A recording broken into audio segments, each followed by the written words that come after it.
Assalamualaikum warahmatullahi wabarakatuh. Alhamdulillah, alhamdulillahi rabbil alamin.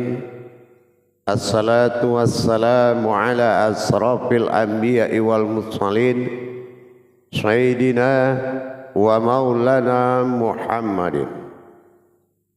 Ashhadu an la ilaha illallahul malikul haqqul mubin wa ashhadu anna Muhammadan abduhu wa rasuluhu was-sadiqul ba'dal amin.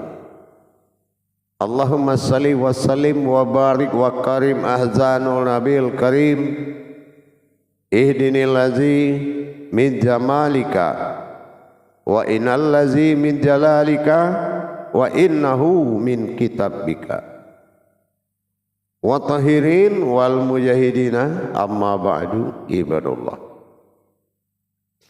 Bersyukur kita kepada Allah dengan mengucapkan alhamdulillahirabbil alamin atas segala limpahan karunia, rahmah dan hidayahnya, serta dengan izinnya juga kita dapat menjalankan amanahnya, beramal dan beribadah zahir batin dunia dan akhirat.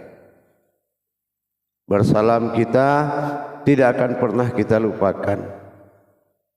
Marilah sama-sama kita sampaikan kepada junjungan kita Nabi Allah, Nabiul Akhir Zaman, Rasulullah Muhammad sallallahu alaihi wasallam. Atasnya kalimahnya kita kalamkan dengan membacakan Allahumma sholli ala Sayyidina Muhammad wa ala alihi Sayyidina Muhammad.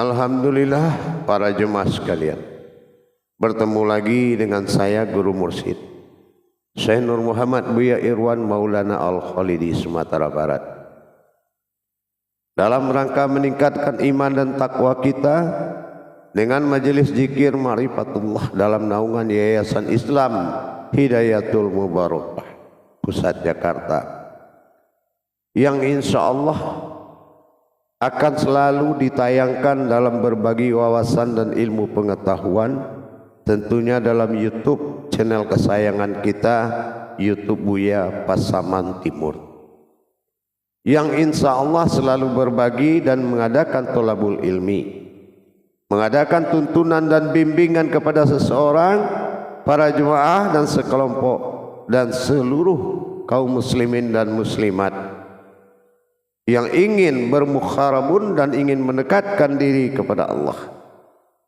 Maka silakan menghubungi nomor telepon WhatsApp yang ada di layar deskripsi Buya YouTube Buya Pasaman Timur dengan segenap pengurus yayasan dalam rangka penerimaan jemaah sampai pada masa seleksi penetapan dalam bentuk pembinaan. Jamaah hadirin hadirat kaum muslimin dan muslimat rahimakumullah. Insya Allah kalau kita berbicara tentang hakikat Tuhan di balik asma Allah, tentulah suatu kebutuhan yang paling utama.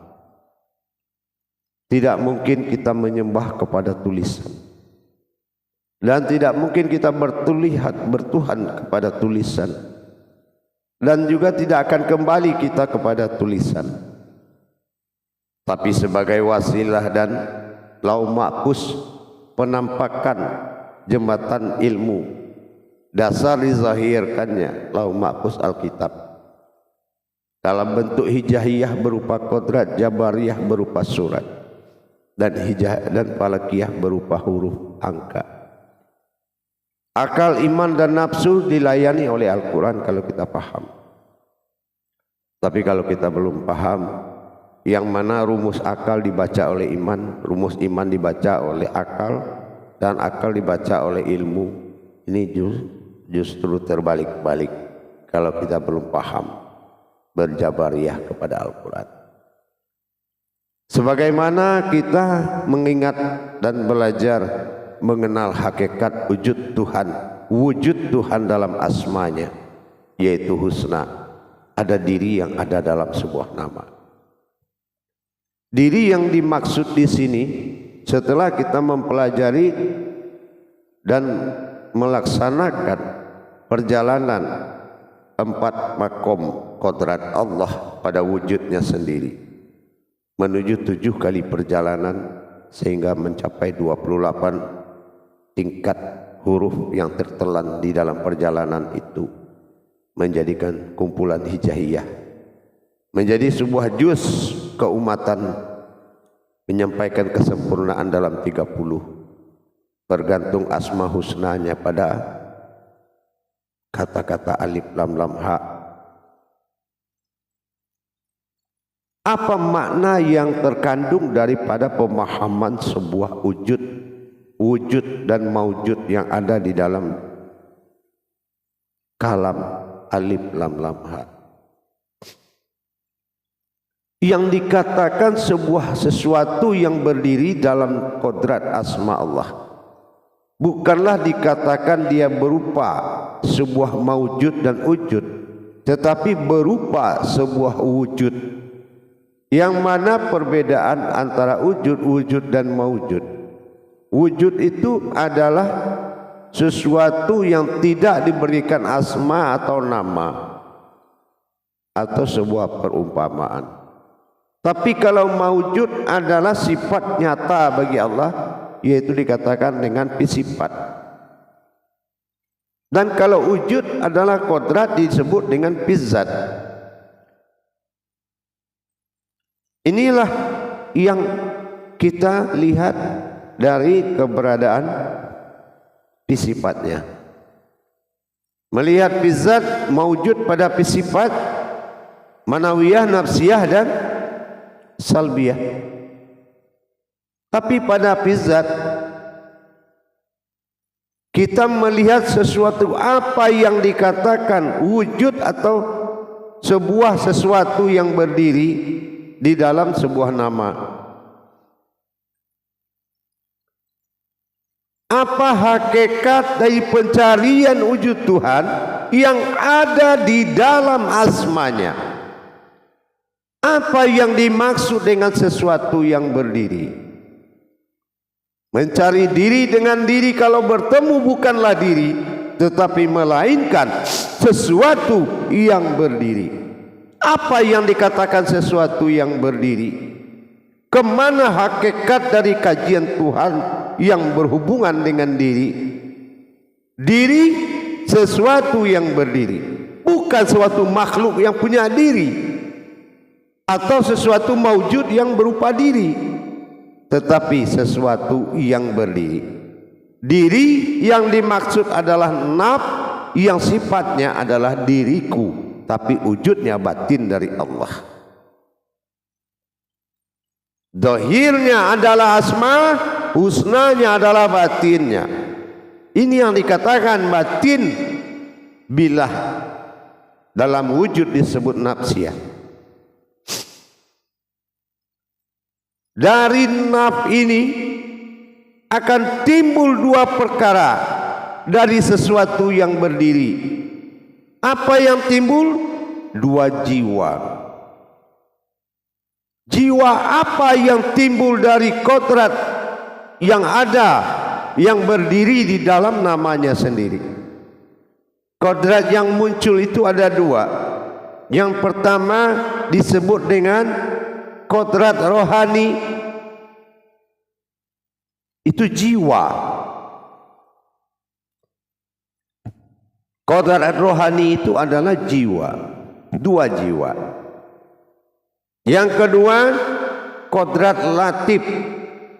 Latif itu adalah kesucian Allah, sifat,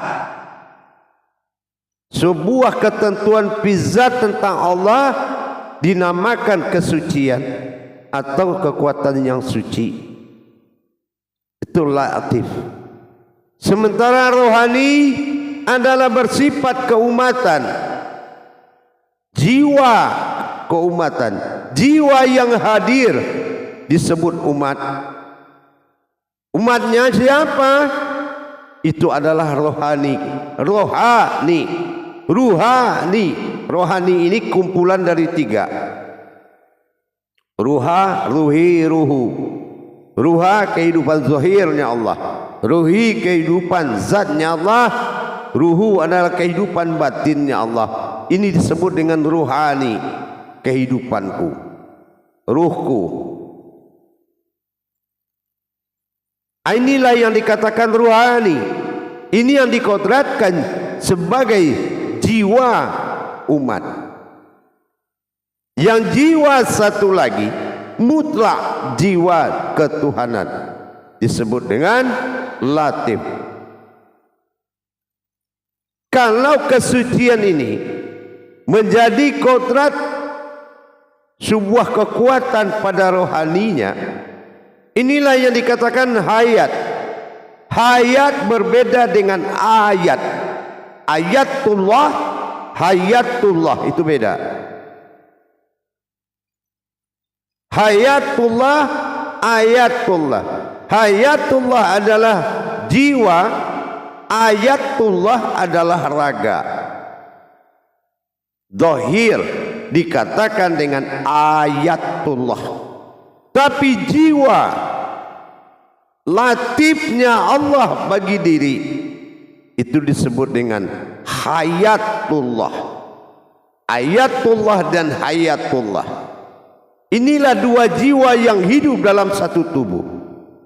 Allah katakan di Qudsi, aku adalah dua jiwa yang hidup dalam satu tubuh. Jadi mulai kita paham, mendapatkan, mendirikan jiwa Tuhan, jiwa umat, rohani dan latif, akan menyatu dalam latifatul ruhaniyah. Latifatul ruhaniyah, sebuah ruh yang suci, atau dikatakan dengan kudus. Inilah sesuatu yang berdiri di dalam asmanya. Diri naf yang dikatakan dengan jauhar basita, penampakan dan kodrat yang terasa, adalah suatu lapisan bayangan, pantulan dari kesucian jauhar terhadap Allah. Maka ayan basita akan menampilkan kepada empat kodrat nur kudus. Nur ma'unnya, nur torobunnya, nur mawa'un. Semua dia akan memantulkan sehingga berbentuklah ayan kerajia. Tetapi bukan kodratmu, tapi melainkan kodratku sendiri. Inilah yang dikatakan oleh wujudullah. Jadi kalau kita sudah bisa memahami di balik makna hakikat itu, mencari diri dengan diri, kalau bertemu bukanlah diri, tetapi sesuatu yang berdiri. Apa yang sesuatu yang berdiri? Naf yang memiliki dua jiwa. Sebuah kodrat diri yang memiliki dua jiwa. Dua jiwa Tuhan, jiwa ketuhanan disebut dengan latif. Hayatul latifatun. Yang kedua jiwa keumatan disebut dengan ruhaniyah, adalah batinnya Allah. Dua jiwa ini, yang satu jiwa jatuh kepada ruhaniyah, wujudnya adalah zahir am yang terlihat, yaitu jasad yang berwujud kepada zahir wal batinu. Zahir itu adalah penampakan dari yang batin. Sampai imanmu di situ? Belum. Maka kita harus melaksanakan perjalanan tajalli. Jangan hanya mengaku tanpa kenyataan. Karena syahadat, tafrid, tauhid, tafrid, tajrid, nyata berhubungan, nyata mengalami, dan nyata merasakan. Dan ini kenyataan Allah. Tidak ada keyakinan tanpa kenyataan. Jangan menjadi pendusta Allah dengan memiliki keyakinan tanpa kenyataan. Tajalli namanya, memperjalankan. Kalau hanya sekedar bercerita dan memberitahu, tidak akan memudahkan keuntungan kepada apapun. Tapi kalau sudah mengantarkan kita untuk menjalankan, berarti kita sudah digiring, diusung untuk melaksanakan perjalanan itu. Inilah kajian, bukan cerita tapi kodrat. Tinggal lagi kita walazina jahadu finna lahadiyahum subulana. Ankabut 69. Sudahkah kita bersungguh-sungguh di jalannya? Ingat, pembentukan diri yang berdiri di dalam diri bersifat aku fa batinku. Yang kedua adalah wujud dari naf tadi melahirkan dua jiwa. Naf adalah maujud, tapi jiwa yang lahir, pembentukan jiwa keumatan dinamakan ruhaniyah, sebuah nama batin, kumpulan dari ruha, ruhi, ruhu, tiga ruha, ruhi, ruhu. Yang kedua adalah latif,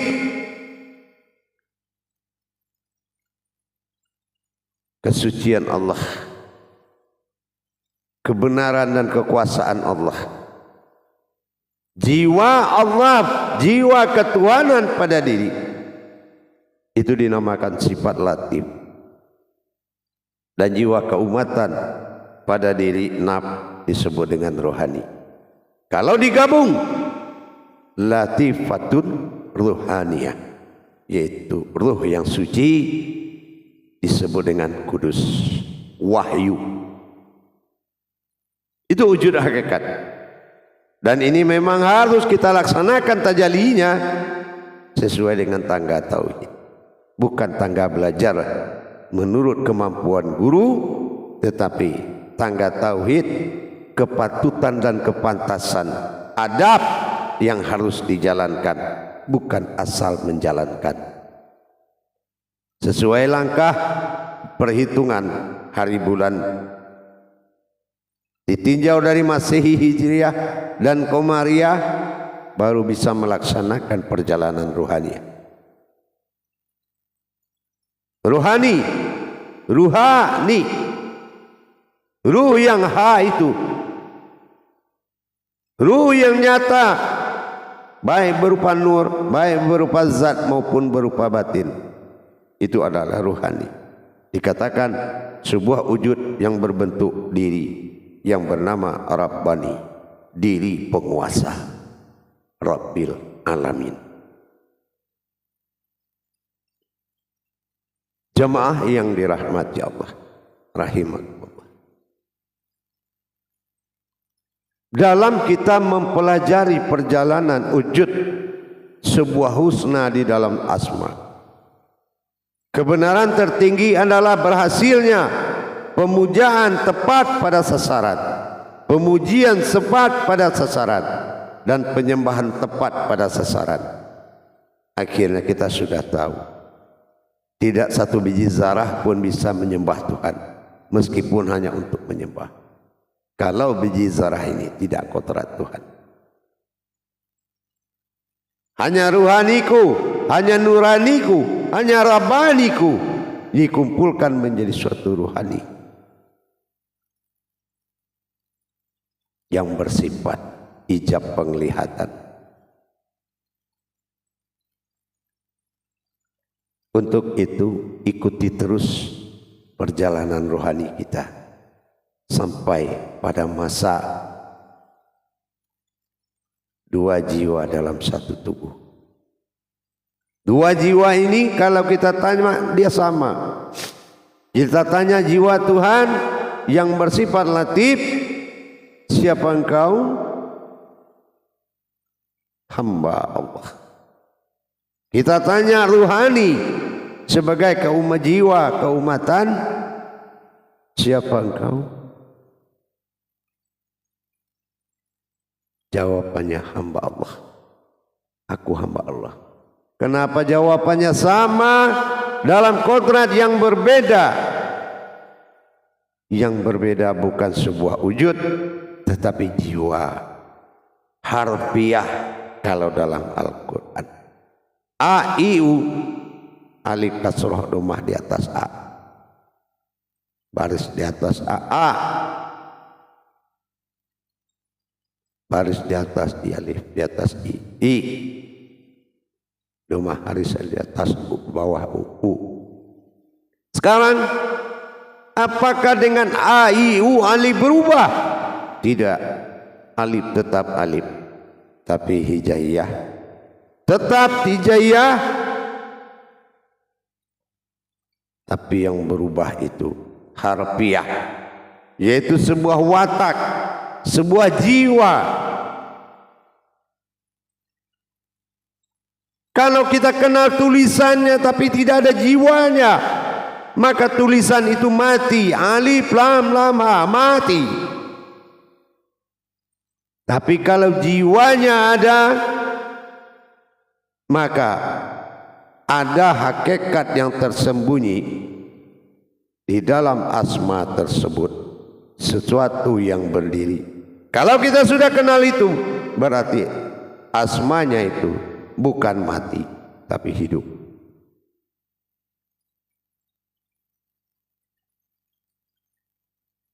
Dengan penguasaan 4 kali 7 28, perwakilan hijaiyah Al-Quran, hayat dalam tubuh, kodrat kemalaikatan dan kepada khodam, akan selalu menjadi denyut. Jangan melihat apa yang kamu rasakan dengan denyut jantungmu, tetapi ingat ketukan-ketukan pintu Baitullah yang menjadi kalam pada jantungmu yang berbunyi. Berarti kamu harus mengingat yang mengetuk pintu batinmu. Inilah ada membuktikan sebuah wujud yang berdiri di balik asmanya, di balik namanya sendiri. Dan itulah yang kita panggil di kala azan, dan itulah yang kita takbirkan di kala berhijab. Bersalawat mewujudnya. Tapi kalau yang di dalam asma itu belum wujud, belum wajibul wujud, belum waliul wujud, belum wahidatul wujud, semua hanya sebuah karangan dan cerita, kabar mati. Tapi kalau sudah nyata, maka kamu tahulah di mana batasanmu sebagai umat dan mana batasan Allah sebagai Tuhan, dan di mana perpaduan dua jiwa dalam satu tubuh. Maka tahulah kita, bungkus dengan yang dibungkus itu beda. Tapi ingin melihat rokok yang mau dibeli, mereknya ada pada bungkusnya, tapi menikmati adalah isinya.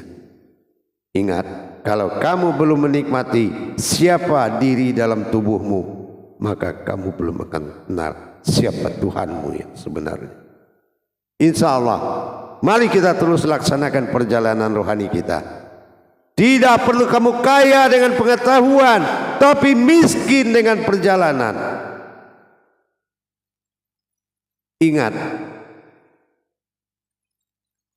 wahyu ditentukan kepada orang yang dikehendaki. Maka jadilah kamu salah satu orang yang dikehendaki, insya Allah. Alhamdulillah para jemaah, hadirin dan hadirat, kaum muslimin dan muslimat yang ingin mendapatkan tuntunan, silakan menghubungi nomor di layar deskripsi YouTube Buya Pasaman Timur. Hubungi, tanyakan bagaimana cara mendapatkan tuntunan belajar, baik secara live dalam seminggu sekali, prosedur kemuridan dan kurikulum belajarnya mencapai ma'rifatullah. Cerita bukanlah suatu kekuatan yang membuat kamu terlena, tapi kenyataan Allah yang membuat kamu kehilangan diri dan mendapatkan wujud diri Tuhan. Wujud diri yang dijadikan kun fayakun. Kun tidak memiliki kodrat alif, tapi kita akan membaca dia alif ada kun. Maka begitulah kita menikmati hakikat. Insya Allah fayakun, maka jadilah dia. Dia itu adalah diri. Itulah insya Allah tajalli menentukan. Dapatkan amir dirimu yang sebenarnya. Jangan kamu berlomba-lomba dalam keburukan, tapi berlomba-lombalah dalam kebaikan. Ingat, yang kamu lihat, yang kamu melihat, yang kamu lihat dan kamu yang melihat. Ingat, sesungguhnya melihat itu kepada yang satu, yang dilihat juga kepada yang satu.